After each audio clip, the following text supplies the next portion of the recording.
Me parece que muchos siguen atorados en el tráfico. Está feo, me pasó. Y luego parece que no jalan aquí unos semáforos, no sé, a ver si alcanzan a llegar. Por lo pronto nosotros vamos a empezar. Voy a retomar exactamente donde me quedé el domingo. Vamos a leer Marcos 12, 38 y 39. Y hoy finalizo con el estudio del Evangelio de Marcos. Si Dios quiere, el domingo empezamos con Lucas. No es que no haya más que decir de Marcos, sino que se dice que el 73% de Marcos está en Mateo. Y como Mateo ya lo vimos, muchas cosas de las que dice Marcos ya las estudiamos. Pero Lucas nos revela más información que Mateo y Marcos no nos dieron. Algunos eventos son los mismos, pero con mucho más detalle. Así que por lo pronto hoy nos enfocaremos en este pasaje que dice, como parte de su enseñanza, Jesús decía, tengan cuidado de los maestros de la ley, les gusta pasearse con ropas ostentosas y que los saluden en las plazas, ocupar los primeros asientos en las sinagogas y los lugares de honor en los banquetes.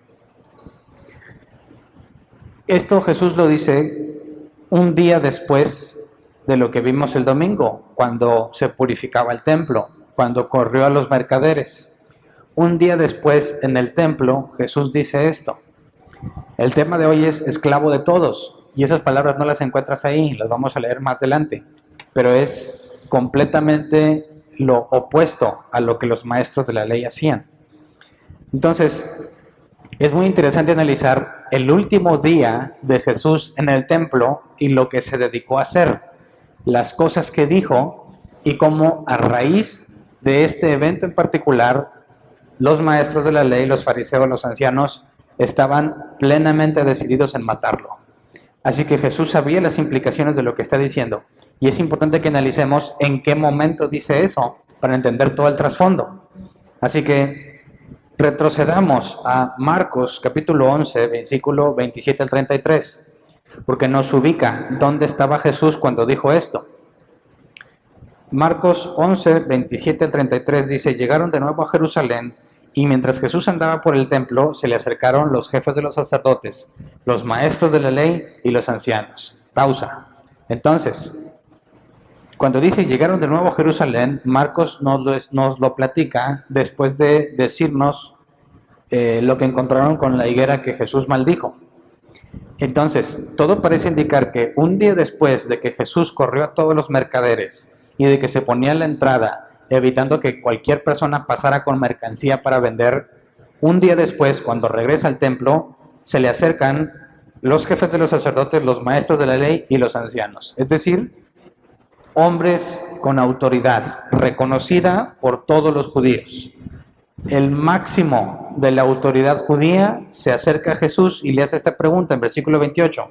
¿Con qué autoridad haces esto? Le interrogaron. ¿Quién te dio autoridad para actuar así? Ahora, no sé si recuerdes, pero esto ya no lo analizamos a detalle varios temas atrás. Pero el punto aquí es que ellos dicen, nosotros somos la autoridad, nosotros no te enviamos a ti. ¿Con qué autoridad haces esto? ¿Quién te autorizó? ¿Por qué? Jesús no es reconocido como alguien con autoridad. Y ahorita les muestro un pasaje más directo. Así que se acerca la autoridad judía, los hombres a quienes supuestamente Dios les habla directamente, aquellos que están más cerca de Dios.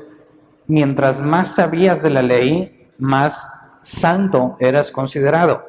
Así que no había nadie más, entre comillas, santo que estos hombres que cuestionan la autoridad de Jesús.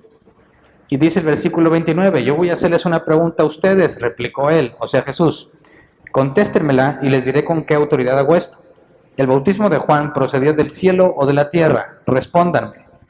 Ellos se pusieron a discutir entre sí. Si respondemos del cielo, nos dirá, entonces, ¿por qué no le creyeron? Pero si decimos de la tierra, es que temían al pueblo porque todos consideraban que Juan era realmente profeta. Así que le respondieron a Jesús, no lo sabemos, pues yo tampoco les voy a decir con qué autoridad hago esto.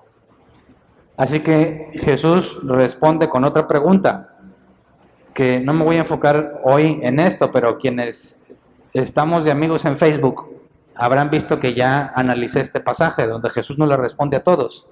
Y Jesús hace referencia a la sabiduría de Salomón, porque Salomón en distintas ocasiones en el libro de Proverbios y en Eclesiastés deja ver claramente que no tiene sentido discutir con un necio. Así que cuando vienen y le hacen esta pregunta, Jesús les hace otra pregunta. Si ellos están dispuestos a contestar, Jesús está dispuesto a contestar, pero como ellos no quieren meterse en problemas, saben que no tienen un argumento válido ante la respuesta, ante la pregunta de Jesús, Jesús se da cuenta de la necedad de ellos. Ellos no están genuinamente interrogando a Jesús porque tienen dudas, más bien están buscando ocasión para hacerlo caer. Y Jesús decide no contestar. Y muchas veces nosotros debemos seguir el ejemplo de Jesús, no enfrascarnos en discusiones sin sentido con gente necia. Más bien decir, ¿sabes qué? Es mejor quedarme callado. Y aquellos que me tienen en Facebook, ya les puse toda la evidencia de por qué. Así que sigamos. Primero se acercan estos. Jesús les contrarresponde, o sea, no les da la respuesta, pero los deja mal. Se van. Luego leamos Marcos 12, del 13 al 17. Esto está sucediendo en el mismo día. Dice, luego enviaron a Jesús algunos de los fariseos y de los herodianos para tenderle una trampa con sus mismas palabras. Al llegar le dijeron, Maestro, sabemos que eres un hombre íntegro. No te dejas influir por nadie porque no te fijas en las apariencias, sino que de verdad enseñas el camino de Dios. ¿Está permitido pagar impuestos al César o no? ¿Debemos pagar o no? Pero Jesús, sabiendo que fingían, les replicó, ¿por qué me tienden trampas? Tráiganme una moneda romana para verla. Le llevaron la moneda y él les preguntó, ¿de quién son esta imagen y esta inscripción? Del César, contestaron. Denle pues al César lo que es del César y a Dios lo que es de Dios. Y se quedaron admirados de él. ¿Por qué se quedan admirados? Te pregunto. ¿Por qué cuando van a hablar con Jesús tienen tan poca expectativa de él? ¿Por qué están buscando la forma de hacerlo pescar en algo malo? No en un pecado, sino en falta de doctrina o falta de sabiduría. Fíjate cómo se acercan a Jesús con una actitud de que son superiores a él. Una actitud de que ellos saben y él no. Así que tratan de hacerle preguntas que ellos consideran es incapaz de responder. Esta actitud es muy interesante porque tiene mucho que ver con el contexto de todo lo que está sucediendo. Así que cuando le ponen esta trampa, si dice que hay que darle a Dios primero y al César no, lo van a acusar ante los romanos. Si dicen que hay que darle al César para Dios no, van a tener armas para acusarlo ante el Sanedrín. Así que según ellos es una pregunta que no tiene salida. Y cuando Jesús contesta de esta forma se admiran porque lo están viendo como una persona inferior. ¿Por qué te digo esto? Ahorita leemos el pasaje.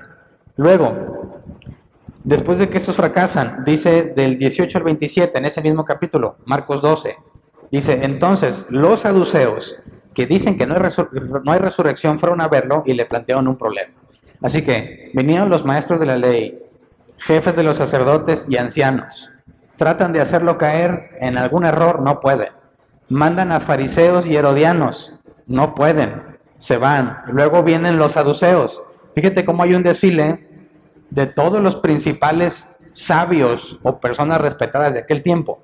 Entonces los saduceos le proponen un problema complejo que no podrías responder de una forma simple. Dice, Maestro, versículo 19, Moisés nos enseñó en sus escritos que si un hombre muere y deja a la viuda sin hijos, el hermano de ese hombre tiene que casarse con la viuda para que su hermano tenga descendencia. Aquí están citando lo que Moisés ordenó. Luego dice el versículo 20, ahora bien, habían 7 hermanos. El primero se casó y murió sin dejar descendencia. El segundo se casó con la viuda, pero también murió sin dejar descendencia. Lo mismo le pasó al tercero. En fin, ninguno de los 7 dejó descendencia. Por último, murió también la mujer. Cuando resuciten, ¿de cuál será esposa esta mujer, ya que los 7 estuvieron casados con ella? Esta pregunta tiene que ver desde su perspectiva. Por eso leímos que los saduceos no creen en la resurrección. Porque si hubiese resurrección, ¿con quién se casaría la mujer si fue esposa de 7? ¿Sí me explico? Están planteándole la base, su apoyo su lógica para asegurar que no puede haber resurrección. Entonces, dice el versículo 24, ¿acaso no andan ustedes equivocados? Les replicó Jesús, es que desconocen las Escrituras y el poder de Dios. Cuando resuciten los muertos, no se casarán ni serán dados en casamiento, sino que serán como los ángeles que están en el cielo.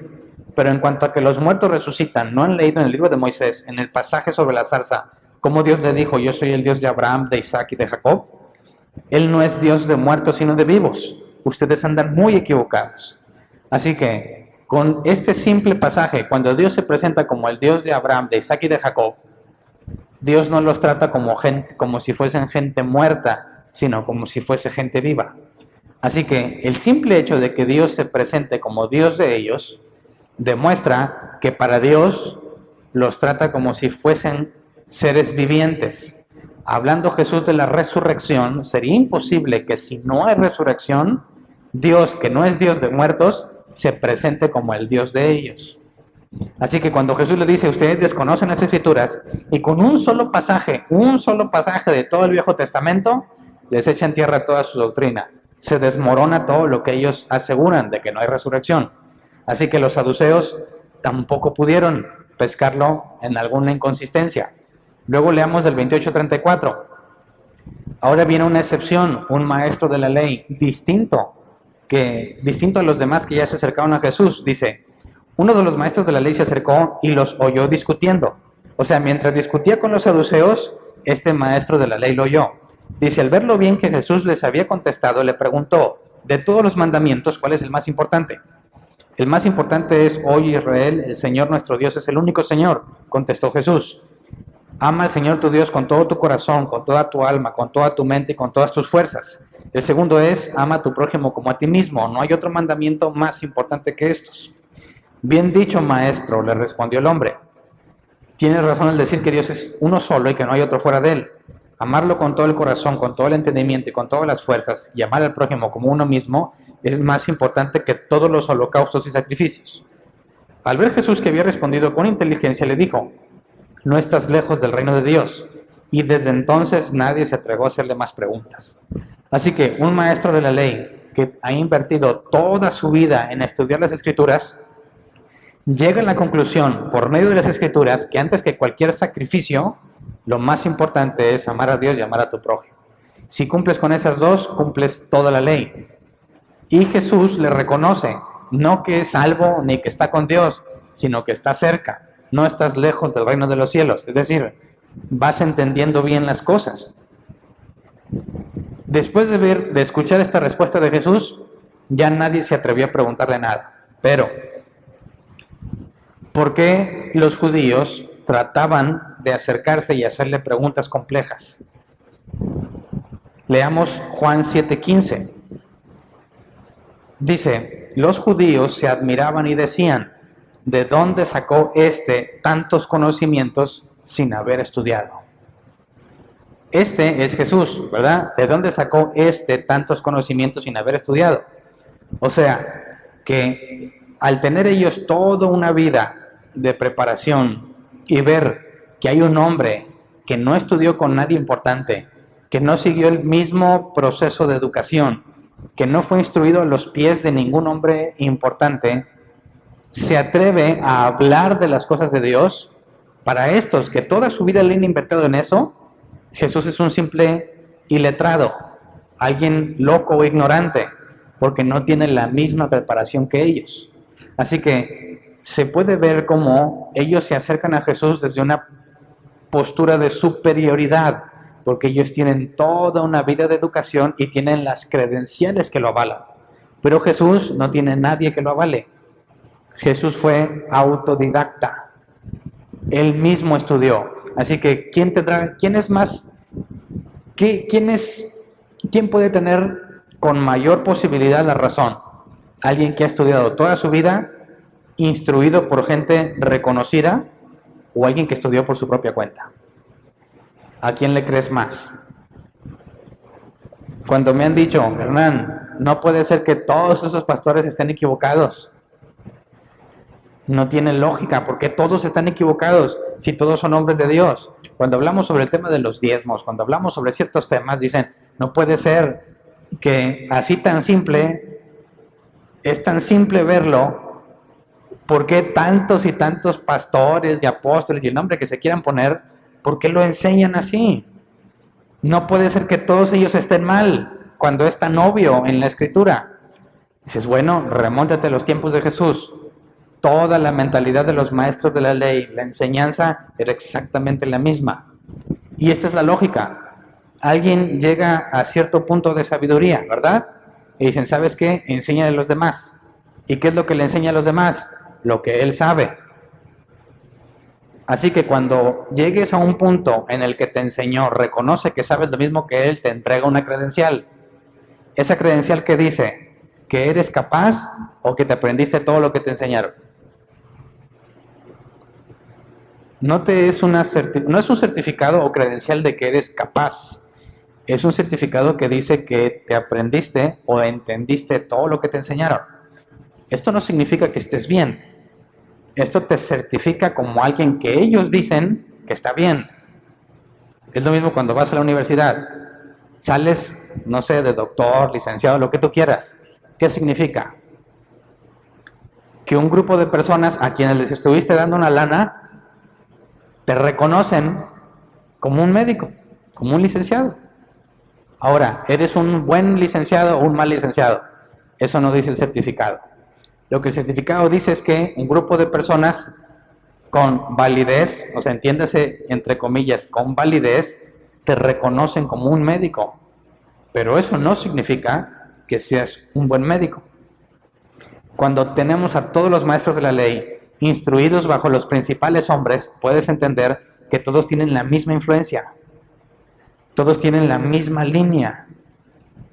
Quien haya sido enseñado a los pies de cualquiera uno de ellos iba a aprender exactamente lo mismo que ellos. No es una garantía de que conozcas a Dios. Es un certificado de que alguien dice que tú sabes. Así que cuando Jesús viene y empieza a enseñar, estos que han invertido toda su vida, que les ha costado mucho, no se van a dejar, van a decir, ¿quién es este? Que no ha pasado todo el proceso que yo pasé.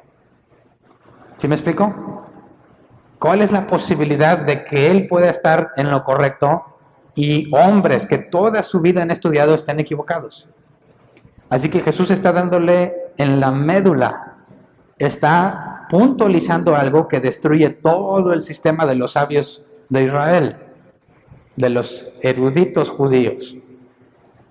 Así que reconocen que Jesús no ha estudiado, así que ¿de dónde sacó tanto conocimiento? Luego leamos Juan 7, 45 al 49.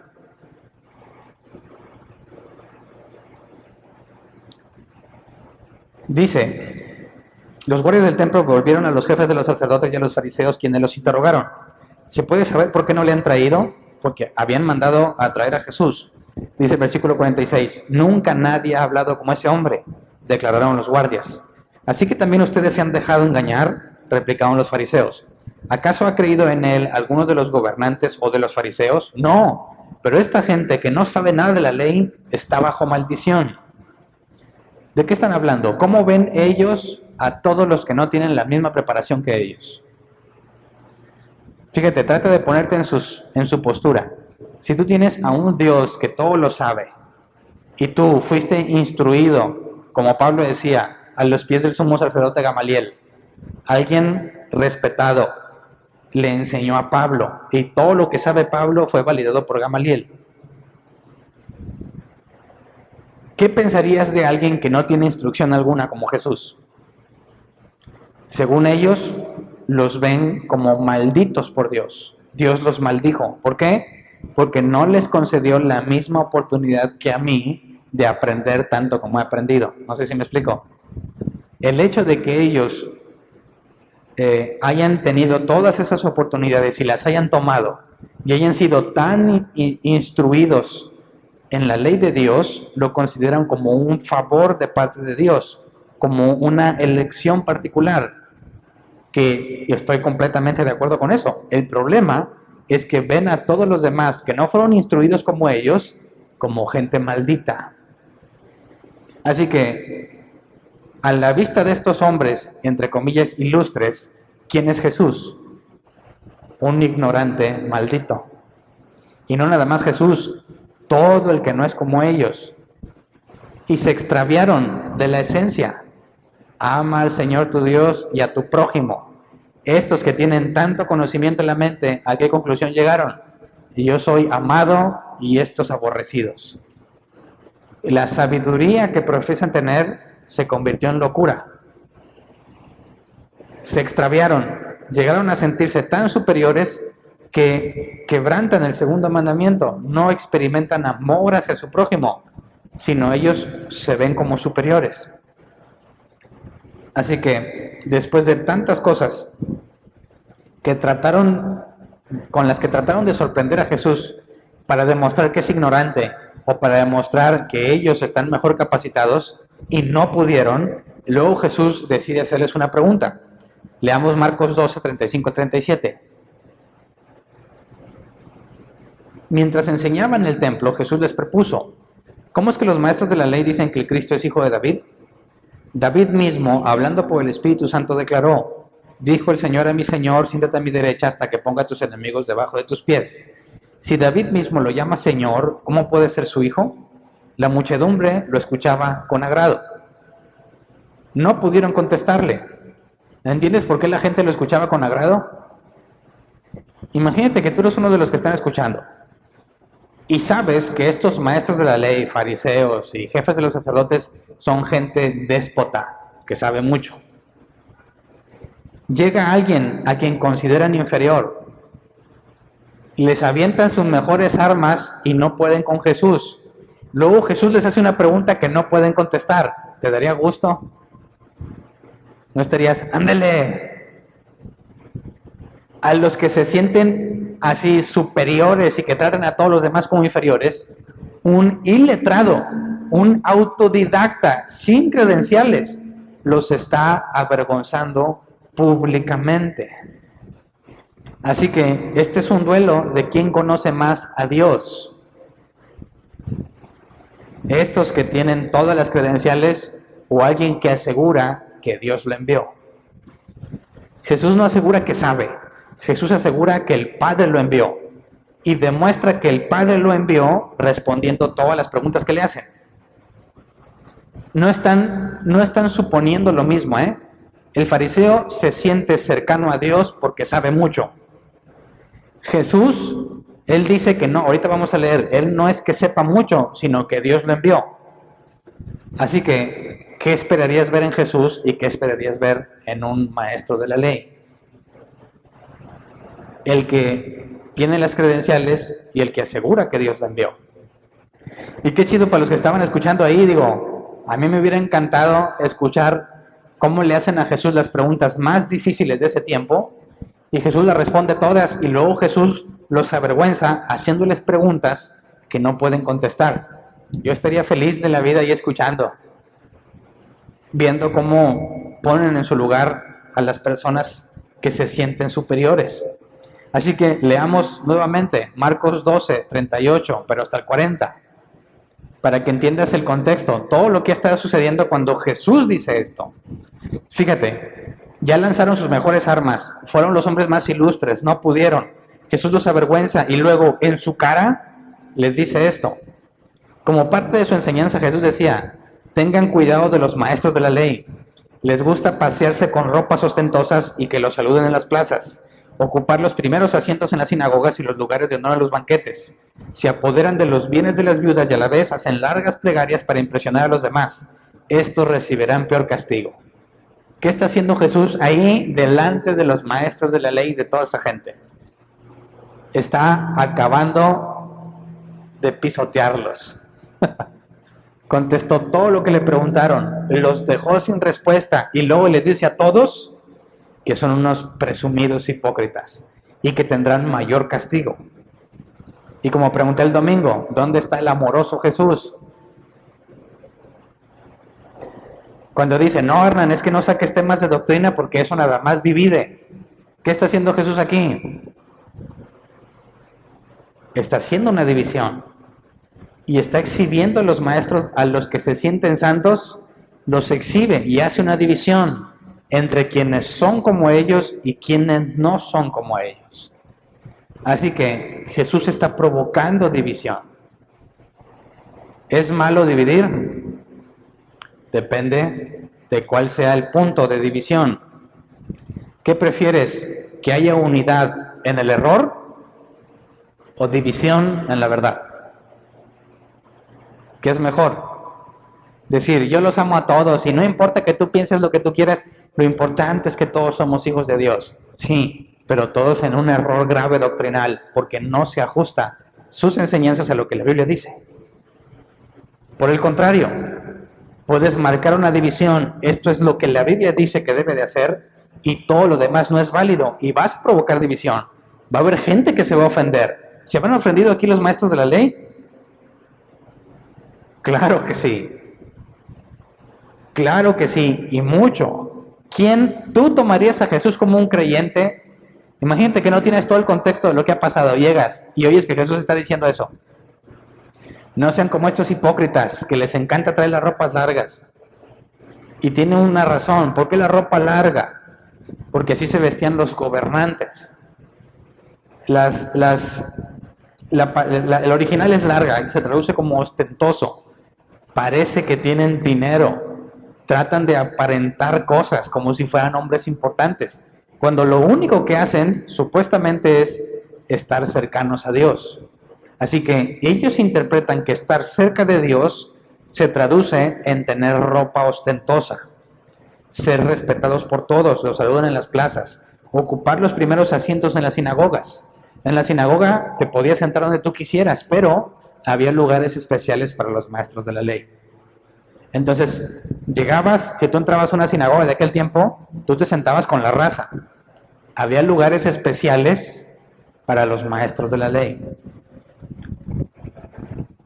En los lugares, toman los lugares de honor en los banquetes. Hay un evento, una fiesta, algo así, se reservan los lugares más cercanos al anfitrión para los maestros de la ley, para la gente que era considerada importante, cercana a Dios. Yo necesito hacer la comparación con la iglesia de nuestros días. Existe eso en la iglesia, entre comillas, perdónenme, pero entre comillas, la iglesia cristiana. Entras y hay lugares que son solo para los líderes. Y todavía peor, hay quienes les ponen tronos en el púlpito. ¿Sí lo han visto? No quiero decir nombres por motivos obvios, pero hay congregaciones en las que entras y nomás te pones a ver el lugar y dices, no puede ser. Desde eso, antes de que hablen, antes de que canten, antes de que empiece nada, ves una clara contradicción bíblica, porque se sienta el pastor y tiene una especie de tronos o sillas especiales aquí al frente, donde vienen y se sientan los líderes. ¿Por qué? ¿Cómo es que ha llegado a tal punto esa situación? Hay que hacer una línea divisoria como Jesús lo hizo. No se puede decir que no pasa nada, o sea, no puedes pretender que eso no tiene importancia, porque es una clara contradicción a la enseñanza de Jesús. ¿Y cómo es posible que alguien que se sube al púlpito y quiere enseñarte quién es Dios tenga semejante situación que contradice directamente la Escritura? ¿Quién podría decir, vengo a hablarles de Dios y tengo lugares separados para personas especiales? Dime si no es vergonzoso. Que dicen, Dios me habló y Dios quiere que te diga esto. Y dices, ¿en serio? ¿En serio Dios te habló? ¿Y cómo no te dijo nada de las bancas esas que tienes ahí? ¿Cómo no te dijo nada de los lugares especiales cuando Jesús directamente enseñó que no debes de buscar eso? Así que las mentiras son muchas y descaradas. Es descarado el asunto, descarado. Cualquier persona que lea mínimo el Evangelio de Marcos y llegue a este capítulo, tranquilamente, fácilmente vería que no debes de hacer eso. Así que, ¿cómo es posible que en los tiempos de Jesús los maestros de la ley ignoren cosas tan básicas y fundamentales? ¿Cómo es posible que hoy iglesias que aseguran que son de Dios, que son de Jesucristo, tengan semejante ignorancia de cosas tan simples? No concuerda, algo está mal, algo está muy mal. No puede ser. Así que cuando Jesús dice, tengan cuidado de estos, cuando están ahí, está siendo quizás hasta grosero. Pero no le importa a Jesús dejar en mal a estas personas con tal de mostrar que es lo correcto. Y esto es un factor muy importante. Tú puedes hablar de una persona mal, con intenciones equivocadas, y tú estás igual de mal. Pero cuando la intención es marcar lo que la Biblia es, qué es lo correcto y qué es lo incorrecto, va a haber gente que se va a ofender, se ofende, que se ofenda. Yo no los estoy atacando, yo estoy marcando lo que la Biblia dice, lo que es correcto. Y si a ti te parece mal, no soy yo quien te ofende. Es la Biblia la que te resulta ofensiva. No sé si me explico. No es la intención de dejar mal a alguien. La intención es mostrar que es correcto y que no es correcto. Porque se me va a demandar, ¿no? ¿Qué decía Juan el Bautista echándole en cara a Herodes que no podía tener como esposa a Herodías? Y más adelante cuando entremos a Lucas lo vamos a ver. ¿Y qué tiene que ver Herodes? Juan sabe que su vida corre peligro cuando le reclama al mero bueno y le dice, tú no debes de casarte con esa mujer. ¿Qué esperaba Juan que pasara? Y como quiera lo hizo. Así que sería muy lamentable que alguien que conoce de la palabra de Dios, que le investigue seriamente, ¿verdad?, no diga nada al respecto. Así que los maestros de la ley muestran un comportamiento completamente contradictorio a lo que se supone deberían reflejar. Y esta es la esencia de lo que Jesús hace. ¿Quién está dando verdadera evidencia de que está cercano a Dios? ¿Los maestros de la ley o Jesús? Los maestros de la ley, con sus credenciales, su comportamiento no concuerda. Jesús, indocto, sin credenciales, que asegura ser enviado por Dios, su comportamiento es congruente. Así que, ¿qué es más importante? ¿La credencial, el título o tus acciones? En el último día en el que Jesús abiertamente habla en el templo, porque no volvió al templo, Jesús da un jaque mate a todo el sistema de aquel tiempo. Jesús evidencia vergonzosamente todo el esquema que tienen, que aseguran que es de Dios, pero que irónicamente está completamente alejado de lo que Dios dijo. Y me llama la atención que dice el versículo 40, se apoderan de los bienes de las viudas y a la vez hacen largas plegarias para impresionar a los demás. Estos recibirán peor castigo. ¿Cómo es que le quitaban a las viudas lo que tenían? ¿Te lo imaginas?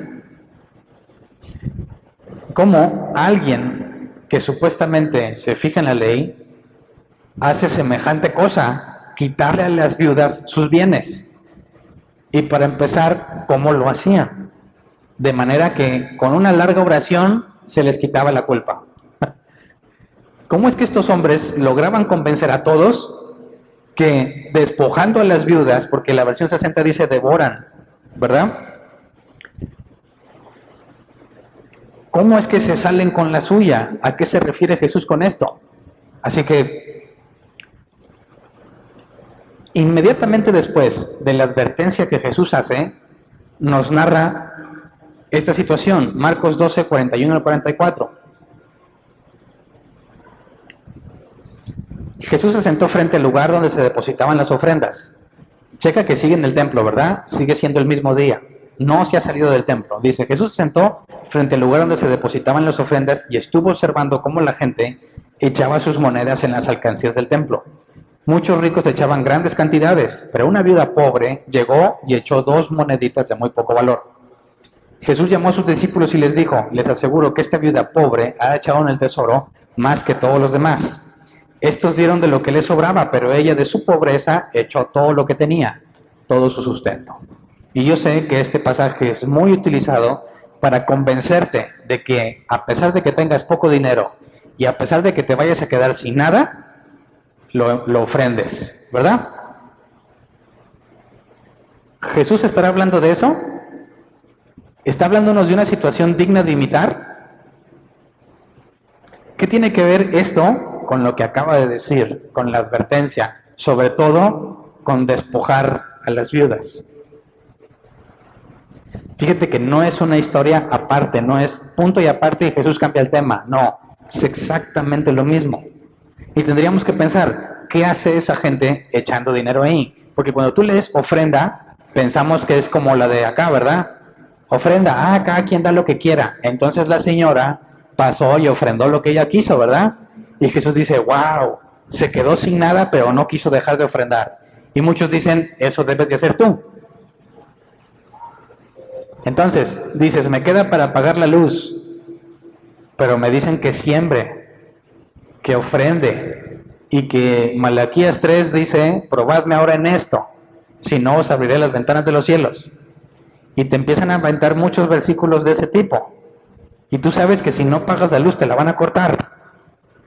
Así que, ¿quieres ser como la viuda que echó más que todos? ¿Y que Dios te bendiga? ¿O no ofrendas porque nomás tienes para pagar la luz? ¿Qué es lo correcto?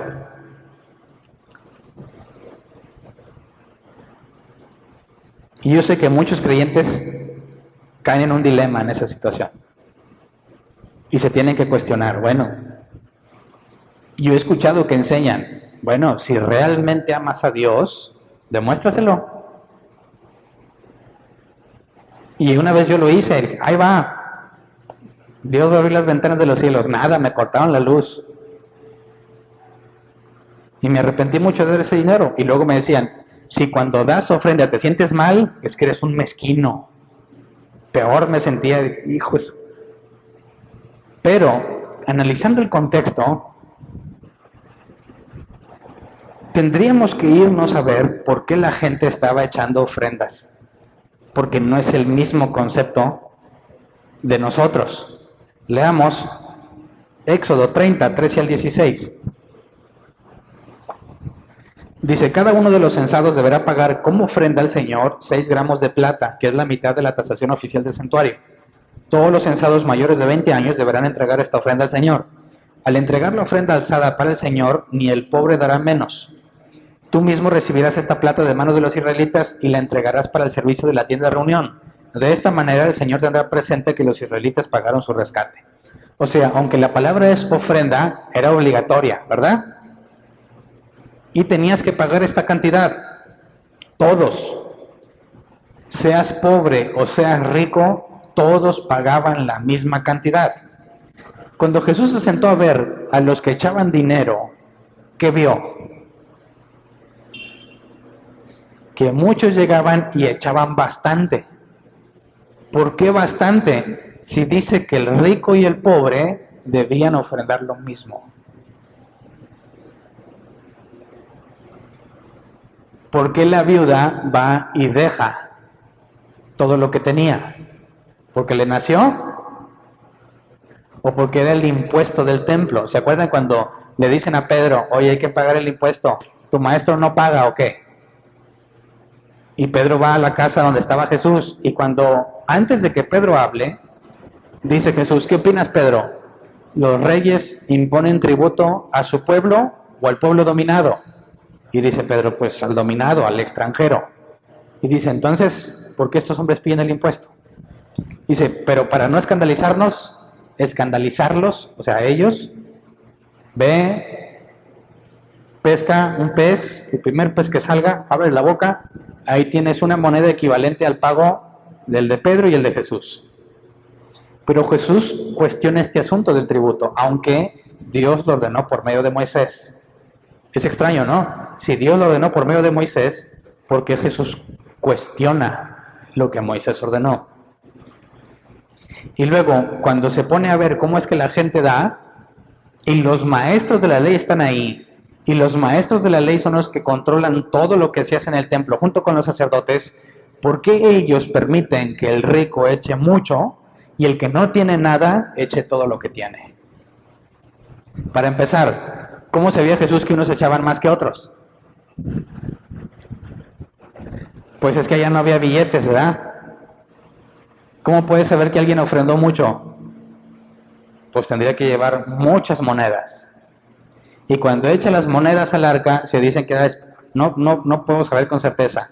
Lo que he escuchado es que era una especie de cobre o metálico, y tú echas las monedas, se oía mucho.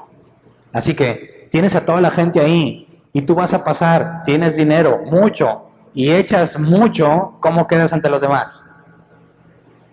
Este hombre sí es de Dios, está agradecido con el Señor. ¿Y qué pasa con el que sigue después de uno de ellos? Como el caso de la señora que ve y echa 2 moneditas. ¿Se oyó?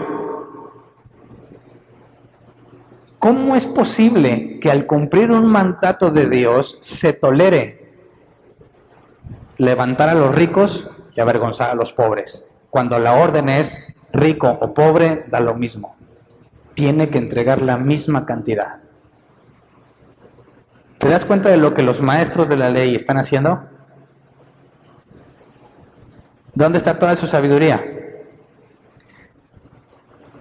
Obviamente, ¿les trae un beneficio a ellos? Sí. Obviamente, ¿trae un beneficio para el templo? Sí, pero ¿qué es más importante? Así que voy a tener que comparar eso con el tiempo actual también. ¿Pasa algo similar? También pasa algo similar. Con la excusa de buscar la excelencia. ¿Verdad? Dicen, a Dios le gusta la excelencia. Dios se merece que seas excelente. Así que, si vamos a tener un lugar, ¿cómo así, Hernán? ¿Cómo así? ¿Cómo que esos trapos ahí? ¿Dónde está la excelencia? Cualquiera con esa mentalidad que entre aquí, ¿qué pensaría de nosotros? Bola de mediocres. ¿Por qué? Porque de perder una pintada, ¿no? Digo, ya pintamos, ya se volvió a ensuciar, pero bueno, a como estaba, quien lo vio como estaba. Pero entonces, ¿qué debiésemos hacer para tener un lugar con excelencia? ¿O no es el lugar el que tiene que tener la excelencia? Ese es el punto. ¿Cómo despojaban a las viudas de sus bienes? ¿Cómo es posible que ves que una viuda, que hay viudas que están solas, no tienen nada, les obligues a pagar un impuesto? Y dicen, Moisés lo dijo, ¿verdad? Leamos lo que hacía la iglesia primitiva. Por primitiva me refiero a no cavernícola, ¿verdad? Ya una vez dijeron, oye, la iglesia primitiva eran así porque eran medio torpes o no sabían. No, primitiva es porque es la primera iglesia, no porque esté menos evolucionada o sea ignorante. Dice 1 Timoteo 5:16, si alguna creyente tiene viudas en su familia, debe ayudarlas para que no sean una carga a la iglesia. Así la iglesia podrá atender a las viudas desamparadas. ¿Qué hacía la iglesia primitiva con las viudas que los judíos no hacían con las viudas? Lo que en la iglesia primitiva se juntaba, porque ofrendaban libremente, se usaba para llevarlo a las viudas y a los huérfanos. Es un cambio radical. Los maestros de la ley dicen, viuda, no tienes nada, me vale, tienes que cumplir con el impuesto. Y ella va y deja todo lo que tiene por cumplir con el impuesto. En la iglesia primitiva, también en 1 Timoteo 5, no lo vamos a ver hoy en profundidad, había una serie de reglamentos, requisitos. Y la viuda, para recibir ayuda de la iglesia, primero tenía que ser viuda y no volverse a casar. O sea, quizás por su edad avanzada, tenía que ser mayor de 60 años. Tenía que demostrar que no había familiares que pudieran mantenerla y que fue fiel a su marido, que tenía actitudes, comportamientos, obras propias a las de un creyente genuino. Y entonces se anotaba en la lista para que se le diera una ayuda. Pero los maestros de la ley, ¿qué hacían con las viudas? No les importaba que no tuvieran, tienes que pagar el impuesto aunque te quedes en la calle. ¿Entiendes cómo despojaban a las viudas de sus bienes? Ahora, supuestamente ellos son los que están más cerca de Dios. Ahora, los que están echando mucho, porque Jesús dijo, estos van y echan mucho, y Jesús dijo, estos no sirven, dan lo que les sobra. Leamos Mateo 6, 2 al 4. Jesús advirtió sobre este tipo de cosas también. Dice, por eso, cuando des a los necesitados, no lo anuncies a son de trompeta, como lo hacen los hipócritas en las sinagogas y en las calles para que la gente les rinda homenaje. Les aseguro que ellos ya han recibido toda su recompensa. Más bien, cuando des a los necesitados, que no se entere tu mano izquierda de lo que hace la derecha, para que tu limosna sea en secreto. Así tu Padre, que ve lo que se hace en secreto, te recompensará. Entonces, los que llegaban y echaban un montón de monedas, ¿por qué lo hacían? Para quedar bien con la gente, para ser apreciados, reconocidos como alguien que realmente ama a Dios. ¿No te parece irónico cómo su hipocresía los deja en evidencia, pero ellos pretenden demostrar que realmente están cerca de Dios? Esa es una contradicción que no se puede ocultar. Es imposible que se oculte. Siempre salta a la vista, siempre. Así que Jesús contrapone lo que los maestros de la ley hacen contra lo que alguien que realmente conoce a Dios debiera hacer. Y es completamente diferente. Veamos el caso de la petición de Jacobo y Juan. Marcos 10, 35 al 40. Dice, se le acercaron Jacobo y Juan, hijos de Zebedeo. Maestro, le dijeron, queremos que nos concedas lo que te vamos a pedir. ¿Qué quieren que haga por ustedes? Concédenos que en tu glorioso reino, uno de nosotros se siente a tu derecha y el otro a tu izquierda. No saben lo que están pidiendo, le replicó Jesús. ¿Pueden acaso beber el trago amargo de la copa que yo bebo? ¿O pasar por la prueba del bautismo con el que voy a ser probado? Sí, podemos. Ustedes beberán de la copa que yo bebo, le respondió Jesús, y pasarán por la prueba del bautismo con el que voy a ser probado. Pero el sentarse a mi derecha o a mi izquierda no me corresponde a mí concederlo. Eso ya está decidido. Están pidiendo, y se acuerdan cuando analizamos la transfiguración de Jesús, y Mateo nos decía que fue la madre de ellos la que le pidió a Jesús. Marcos nos dice, no menciona a la madre de ellos, menciona a Jacobo y a Juan. No es contradictorio, porque el punto es que le hicieron la petición a Jesús. Puede ser la misma ocasión o pueden ser dos ocasiones diferentes. Una que le hayan pedido ellos y otro que le haya pedido su mamá. Pero no es una contradicción entre sí. Se está resaltando el mismo hecho. Le están pidiendo ser el máximo de autoridad después de Jesús. Uno a su derecha y uno a su izquierda. ¿Qué clase de hombres lo están pidiendo? Bueno, discípulos de Jesús, ¿verdad? Pero veamos este pasaje, Lucas 9, 51 al 56. Dice, como se acercaba el tiempo de que fuera llevado al cielo, Jesús se hizo el firme propósito de ir a Jerusalén. Envió por delante mensajeros que entraron en un pueblo samaritano para prepararle alojamiento. Pero allí la gente no quiso recibirlo porque se dirigía a Jerusalén. Cuando los discípulos Jacobo y Juan vieron eso, le preguntaron, Señor, ¿quieres que hagamos caer fuego del cielo para que los destruya? Estos dos son los que le están pidiendo a Jesús, queremos uno, yo a tu derecha y el otro a tu izquierda. ¿Qué clase de hombres son? Que cuando los rechazaron, les hicieron el feo, dice, ¿para qué estamos batallando, Jesús? ¿Quieres que ordenemos que baje el fuego del cielo y los mate a todos los que nos hicieron el feo? ¿Dónde está el amor al prójimo? Son discípulos de Jesús y ya vieron muchos milagros. Vieron la transfiguración de Jesús. Han visto maravillas. ¿Y qué siguen pensando? Estos se ven exactamente igual que los maestros de la ley ven a los que no son como ellos, ¿verdad? Leímos, los maestros de la ley dicen, estos están bajo maldición porque no conocen la ley. Estos que están con Jesús, ¿cómo tratan a los que les hacen feo? Asumen que Dios los desprecia. que están malditos porque están dispuestos. Ellos piensan que si le dicen, Dios, que baje el cielo del fuego y los mate a todos, Dios les va a decir, bien, me parece buena idea. ¿En qué concepto tienen a los que le hicieron el feo? Exactamente el mismo concepto que los maestros de la ley tienen de aquellos que no son como ellos. Así que, tengas credenciales o no, como estos, siguen poniéndose en una actitud de superioridad, y eso es un grave problema. Versículo 55, pero Jesús se volvió a ellos y los reprendió. Luego siguieron la jornada a otra aldea. Ahora, estoy leyendo la Nueva Versión Internacional y hay una nota. Vamos a la versión 60, versículo 55 y 56, y es diferente. Dice, entonces volviéndose él, los reprendió diciendo, vosotros no sabéis de qué espíritu sois, porque el Hijo del Hombre no ha venido para perder las almas de los hombres, sino para salvarlas. Y se fue a otra aldea. Si ves, la versión 60 tiene más contenido que la NBI, incluso que la traducción lenguaje actual. ¿Por qué? Porque lo que pone la versión 60 no está en todos los manuscritos, está en algunos nada más.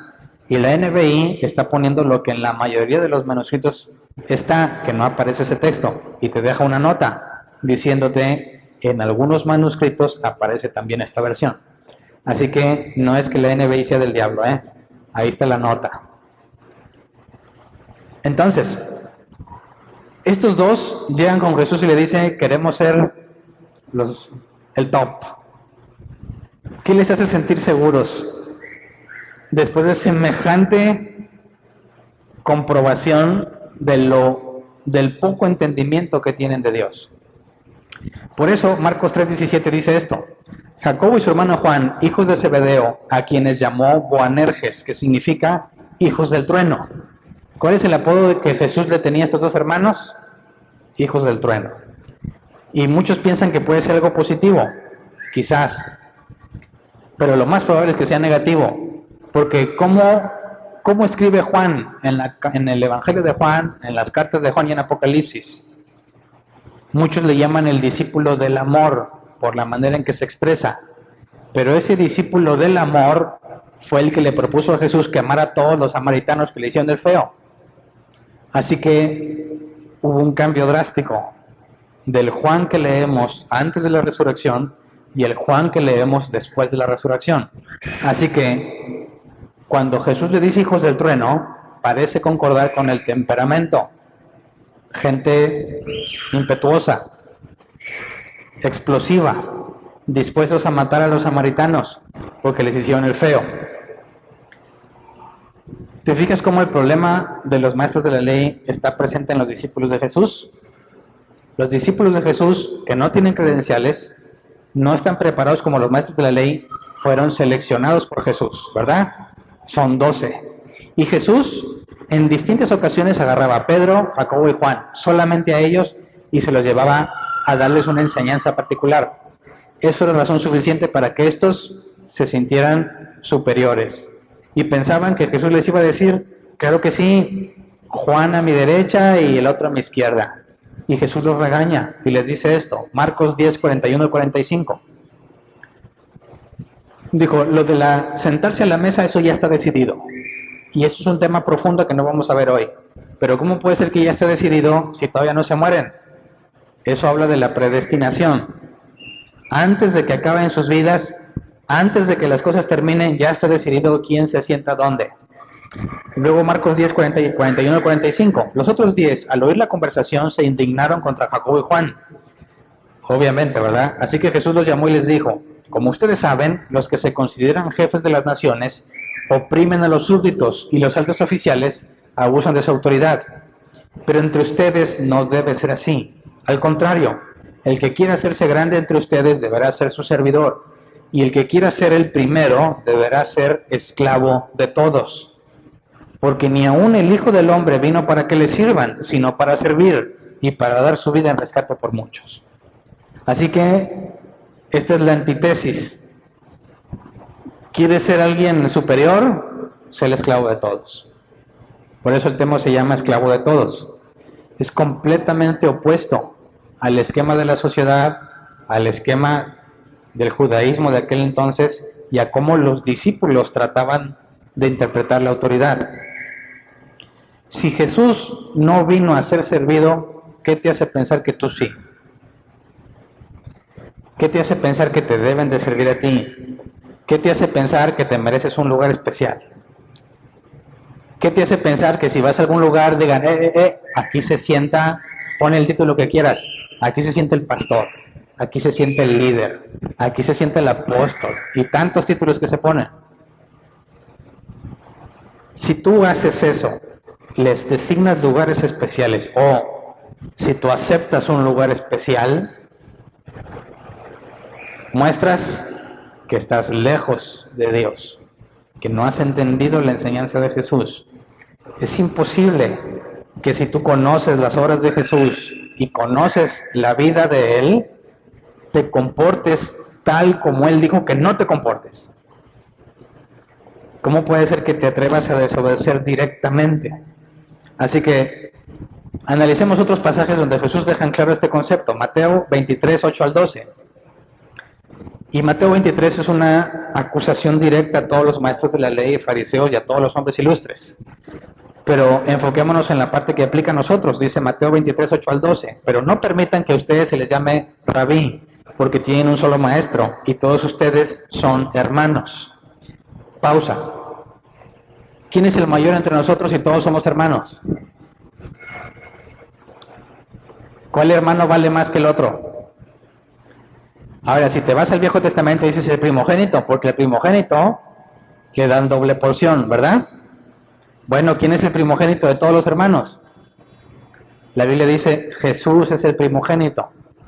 Así que ese puesto ya está ocupado. Todos los demás somos iguales. No debes permitir que te llamen, ahorita nadie te dice rabí, ¿verdad? Pero no debes permitir que te traten de poner en un lugar más alto que a los demás. Porque si tú permites que te pongan en un lugar más alto, estás demostrando que voluntariamente o por ignorancia no entiendes que somos hermanos. ¿Verdad? Versículo 9. Y no llamen padre a nadie en la tierra, porque ustedes tienen un solo padre y Él está en el cielo. Pausa. ¿Alguien ha visto esa enseñanza? Yo sé que en la Iglesia Católica todos les dicen padre, ¿verdad? Y aquí Jesús dice que no debes de hacerlo. Así que no sé por qué lo hacen. Pero allá ellos. En cuanto al cristianismo, ¿has escuchado que alguien le diga padre? A mí me tocó recibir esa enseñanza. Un predicador llegó diciendo que él amaba tanto a su gente que quería una relación más profunda. No me llames simplemente pastor, yo soy como un padre para ti. Y si tú quieres que sea un padre para ti, recibirás bendición de hijo mío. Y después de mucho hablar, él pretendía demostrar que Dios le habla y Dios lo usa. Así que si tú le llamas padre y lo honras, porque honrarás a tu padre y a tu madre, recibirás bendición especial. Y mucha gente aceptó. Y ya no le decían pastor, ahora le decían padre. Y cuando visitaba la congregación, decía el pastor, quiero presentarles a mi padre, el hombre por el cual Dios me ha bendecido, etcétera, etcétera. Y pasaba él. Y cualquiera que afuera a hablar con él, dice, yo quiero que me aceptes como tu hijo. Y le podrías llamar padre. Y te daba enseñanzas especiales. Y tú dices, ¿qué onda? ¿No leyó Mateo 23? ¿Cómo está eso? ¿Cómo puede ser que Dios le hable, pero contradiga tan directamente lo que Dios dice? Es imposible que el Espíritu Santo esté separado de las Escrituras. ¿Quién inspiró las Escrituras? Dios por medio del Espíritu Santo. ¿Cómo es posible que el Espíritu Santo te diga algo contrario a lo que el Espíritu Santo le dijo al que escribió la Biblia? Alguien me está mintiendo, ¿verdad? Es imposible que el Espíritu Santo me diga algo contrario a lo que ya dijo.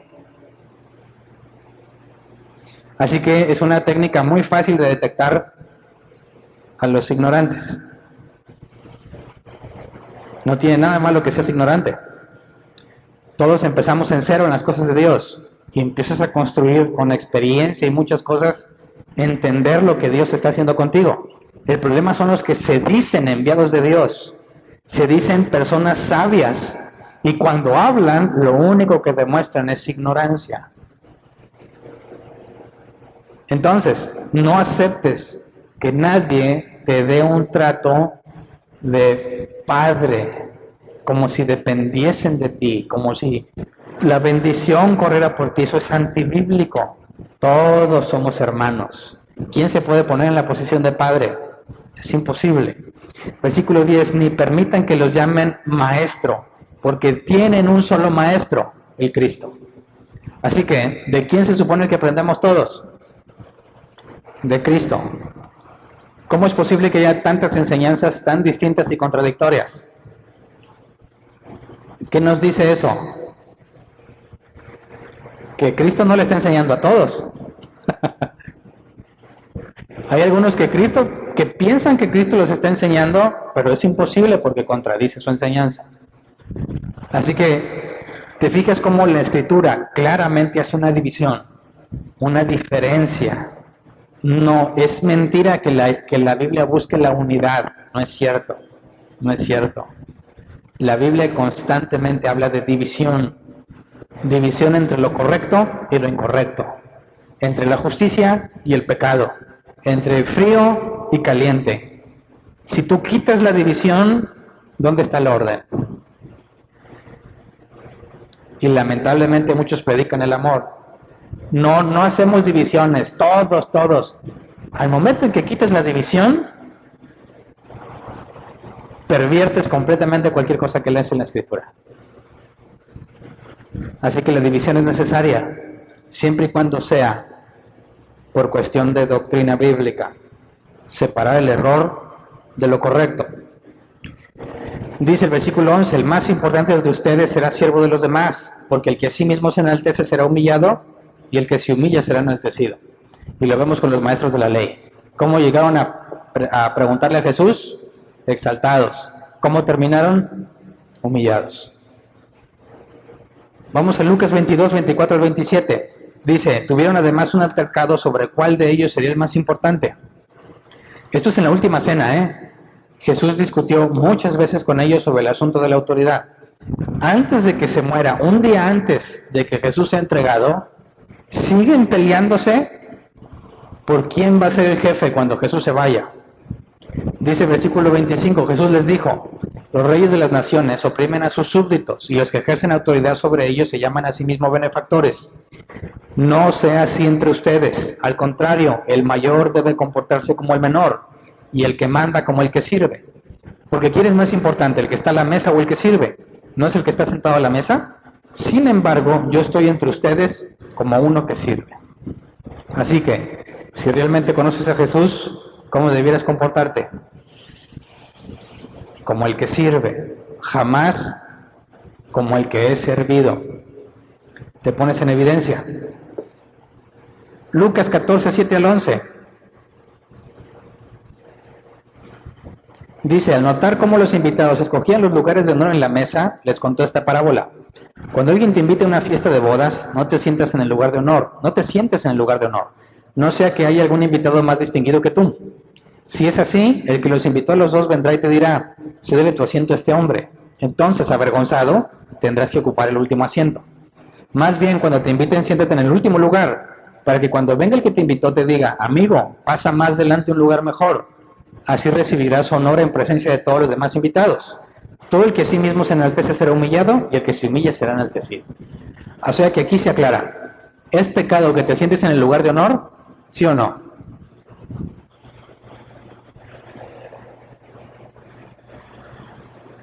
Depende.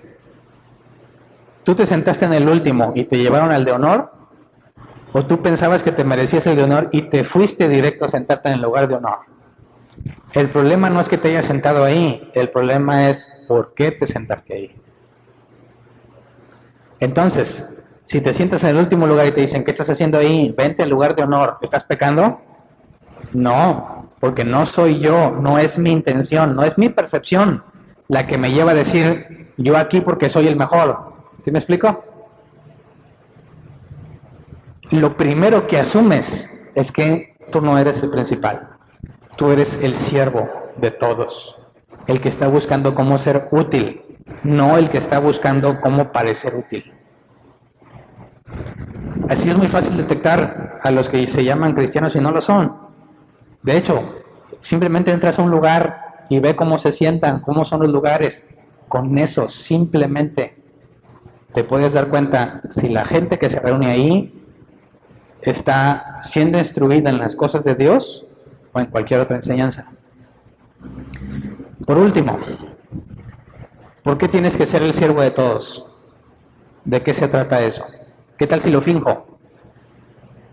¿Qué tal si yo estoy anhelando, me siento en el último lugar, pero realmente estoy esperando que me digan, siéntate acá? ¿Sí me explico? Finjo, simulo ser el siervo de todos, pero me estoy quemando para que me den el mejor lugar. ¿Es válido? Y si Hernán, no me senté en el mejor lugar, pero ¿lo anhelabas?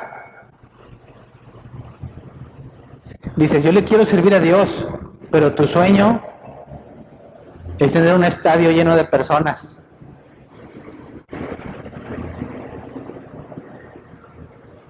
¿Es congruente?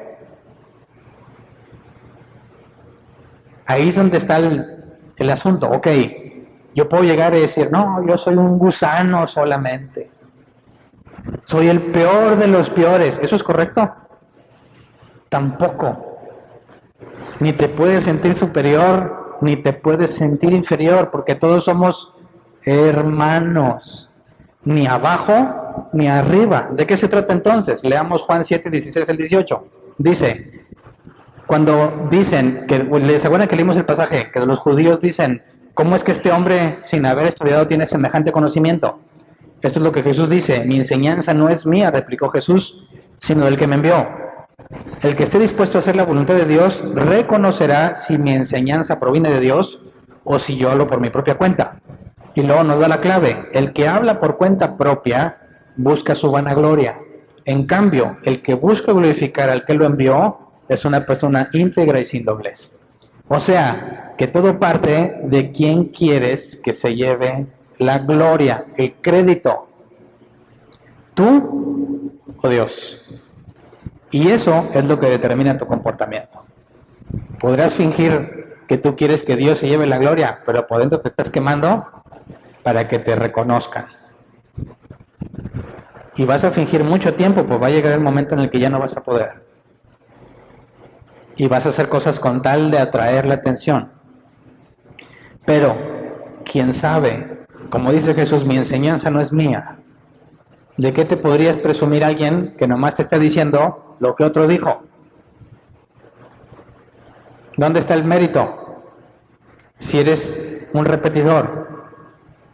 ¿Me explico? Si alguien dijera, no hombre, mira, yo te traigo este mensaje poderoso de Dios, y eso lo hace sentir superior, dices, oye, el mensaje no es tuyo, no se te ocurrió a ti, tú simplemente estás repitiendo lo que se te dijo. ¿Dónde está el mérito? Si alguien dice que yo traigo una enseñanza y pues es mi enseñanza, es mi esfuerzo, así que te voy a cobrar.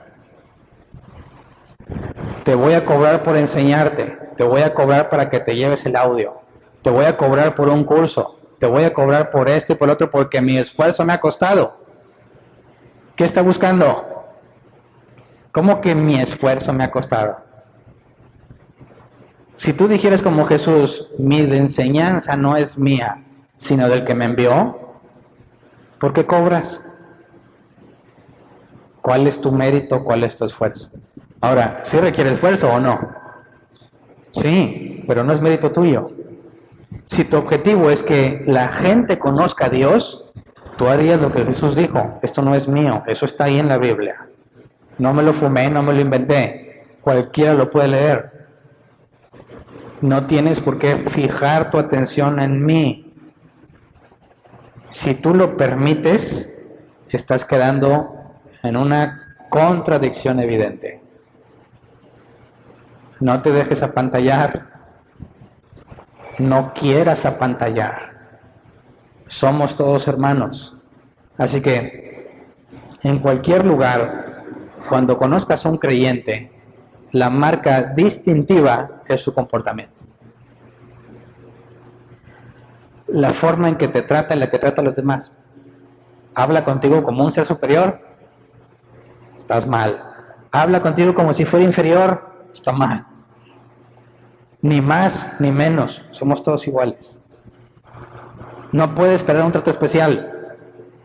Y tampoco puede decir, no, yo acá al final, pásate acá. No, yo acá. Eso no hizo el invitado. Lo que tú tienes que dejar en claro es que tu intención no es vanagloriarte, sino que la gente conozca a Dios. Y si por medio de ti la gente puede conocer a Dios, date por servido. No necesitas nada más. Entonces, lo último que yo quisiera saber de alguien que se congrega aquí es que es presumido. O que siente que sabe mucho, o que vea como inferior a los demás. Créeme que si haces eso, Dios te puso en evidencia. Es imposible que seas una persona déspota, porque si lees la Escritura, te darías cuenta que ese no es el fruto de alguien que conoce a Dios. Así que, si no tienes educación en teología formal, te tengo buenas noticias. Eso no te desacredita. Lo importante es que hayas sido enviado. Pero si fuiste enviado, vas a dar evidencia de aquello a lo que fuiste llamado. Es imposible que alguien sea enviado por Dios y no tenga evidencia para comprobar. No es posible. Si alguien asegura ser enviado por Dios, pero lo que enseña es contradictorio, ahí está tu evidencia de que no es enviado por Dios. ¿Qué haces tú? Cuando estás con más personas, creyentes o no creyentes, ¿cómo los tratas? ¿Cómo te sientes cuando escuchas que a alguien habla cosas de la Biblia que tú sabes que están mal? Lo ves así como que, novato. O hay un genuino deseo de aprovechar una oportunidad y mostrarle la verdad. No para discutir, de nada sirve. Sino por si acaso Dios le conceda entender. Dicen, Satanás vino para robar, matar y destruir. Y tú dices, no puede ser. 2 versículos antes dice que todos los que vinieron antes de Jesús, esos son los ladrones. Así que no puedes meter a Satanás ahí. Y tú tienes 2 opciones. ¿Aprovechas la oportunidad para comentarle el asunto o te burlas de él? ¿Cuál haces? Si te burlas, te tengo muy malas noticias. No entiendes a Dios, no lo conoces. Si dices, voy a aprovechar la oportunidad para, oye, ¿no te has preguntado si lees 2 versículos antes qué dice? No tratando de demostrarle que está mal, no, nada ganas con eso. Tratar de hacerlo pensar. No le digas, estás mal, dile, lee esta parte, ¿qué opinas? Y que él solo te diga. Eso demostraría que tu intención es ver si puede entender el asunto, no demostrarle que está mal, nada sirve.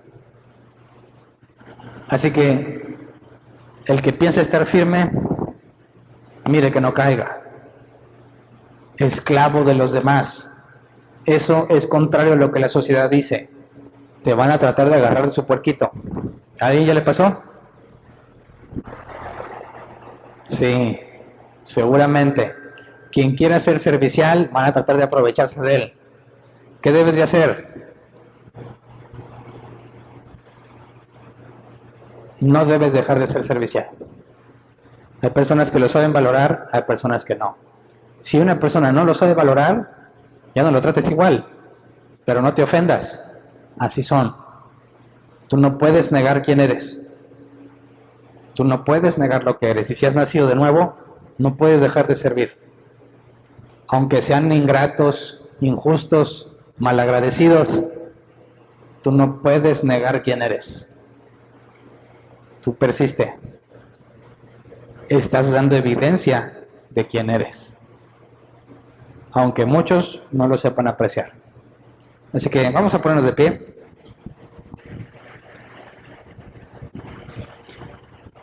En su último día de predicación pública en el templo, Jesús se aseguró de que lo maten. Jesús sabe, sin dudas, que lo que dijo repercute y trabaja a favor de lo que Jesús ya había dicho, que lo matarían, que lo torturarían. Jesús no está evitando eso. Cada cosa que les dice sabe que contribuye más al odio que le tienen y que si tienen la autoridad para matarlo, lo van a hacer. Nada sucede fuera del plan de Dios. Cuando tú tengas la oportunidad de hablar, vas a provocar división. Te van a decir que estás mal y que te falta amor. No es así si lo dices correctamente como Jesús lo hacía. Pero es necesario que haya un contraste entre lo bueno y lo malo, entre lo bíblico y lo que no es bíblico. Y si la verdad les ofende, que se ofendan. Muchos han ofendido a Dios. Deja que se ofendan un rato. Si Jesús predicara, si Jesús hubiese predicado como hoy predican muchos, nunca lo hubieran crucificado. ¿Verdad? Así que necesitamos denuedo, como dice Hechos en los primeros capítulos, que los discípulos se reunían y decían: Dios, danos denuedo para hablar del Evangelio.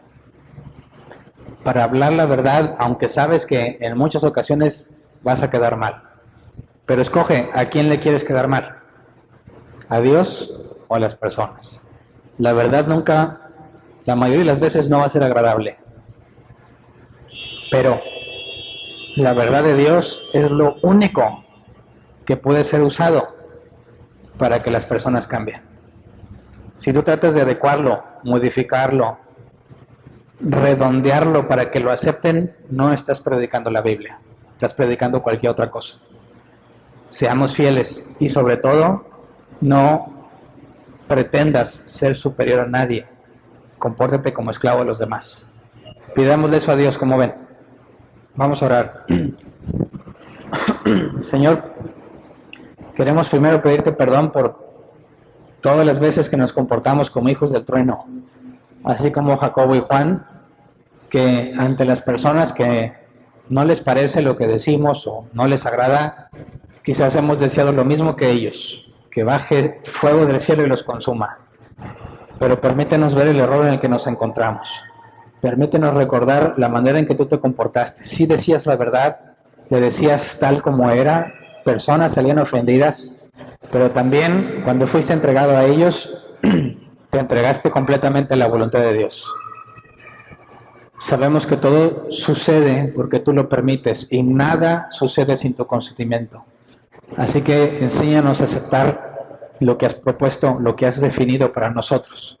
Cuando tengamos la oportunidad de hablar la verdad, que lo hagamos como la Escritura dice, de forma amena y de buen gusto. Cuando nos hagan preguntas aquellos que son adversarios, que sepamos cómo responder, por si acaso Dios les concede entender, pero que en todo seamos como esclavos de los demás. Sepamos comportarnos como tú lo hiciste. Si tú, siendo el primogénito, el mayor entre todos, viniste a servir, ¿cuánto más nosotros, Señor? Que siempre que empecemos a sentirnos superiores o a tratar a los demás como inferiores, podamos recordar tus palabras, que todos somos hermanos, que tenemos un solo maestro, que todos los lugares de la mesa ya los tienes definidos. No es necesario tratar de ser superior, no es necesario tratar de sobresalir, porque lo importante es que tú sobresalgas en todo lo que hacemos. Lo que hacemos es para gloria tuya, Señor. Concédenos la gracia de ser fieles predicadores de tu palabra. No desviarnos, como dice, ni a derecha ni a izquierda, sino mantenernos fieles al llamado que nos has dado. Y aunque no tengamos las credenciales que nos habiliten en la sociedad o en nuestra cultura, concédenos demostrar que hemos sido enviados, así como lo hiciste con Jesús. Que la evidencia de aquellos a quienes has alumbrado, a los que has iluminado, a los que has enviado, sea contundente por las acciones, no por las palabras, por las acciones, para que en todo lo que hagamos seas glorificado tú, Señor. Gracias por todo lo que has hecho, gracias por perdonarnos y por todo de lo que nos vas a librar. Amén.